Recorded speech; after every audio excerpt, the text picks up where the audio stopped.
Gas কম খরচ করে মাত্র 10 মিনিটে এই রকমভাবে সয়াবিনের তরকারিটা একবার বানিয়ে দেখতে পারো। খেতে কিন্তু দারুণ লাগে।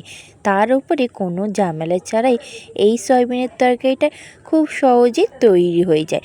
এই সয়াবিনের তরকারিটা বানালে কেউ বুঝতে পারবে না সয়াবিনের তরকারি বানিয়েছো না মাংসের তরকারি, এতটাই খেতে সুন্দর হয়। আপনাদের কাছে অনুরোধ করব পুরো ভিডিওটা দেখার। সয়াবিনের তরকারি বানানোর জন্য সবার প্রথমে এখানে নিয়েছি সয়াবিন, তারপরে কড়াই জল দিয়ে দিলাম নুন আর হলুদ গুঁড়ো আর নুনটাকে ভালো করে জলের মধ্যে মিশিয়ে নিয়ে দিয়ে দেবো এখানে সয়াবিনগুলো নাড়িয়ে চাড়িয়ে নিতে হবে। জলটা যখন সয়াবিনের ফুটে আসবে তখন গ্যাসের ফ্লেমটা বন্ধ করে দেবো।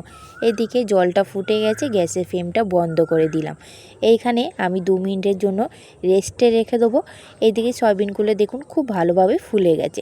এবার এক এক করে সয়াবিনগুলো নামিয়ে নিতে হবে। এখানে সয়াবিন থেকে জলগুলো আমি ফেলে দিইনি, মানে চিপে বার করে দিইনি। সয়াবিনের মধ্যে এই জলটা থাকবে।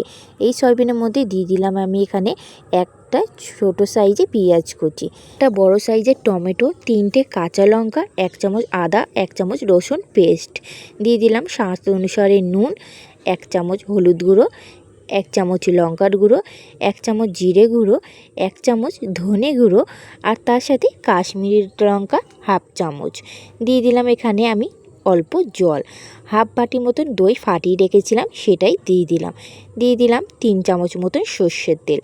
এবার এই মশলাগুলো সয়াবিনের মধ্যে ভালো করে মাখিয়ে নিতে হবে। এই সয়াবিনের মধ্যে মশলাটা ভালো করে মাখিয়ে নিতে হবে যাতে সয়াবিনের মধ্যে মশলাগুলো ভালোভাবে যায়। এইদিকে মাখানো হয়ে গেছে, আমি এখানে 10 মিনিটের জন্য রেস্টে রেখে দেবো। ততক্ষণে কড়াইয়ে আমি দিয়ে দিলাম সর্ষের তেল পরিমাণ মতন, দিয়ে দিলাম একটা দারচিনি, 2টো এলাচ, 2টো লবঙ্গ আর 4-5টা গোলকি, তার সাথে একটা তেজপাতা।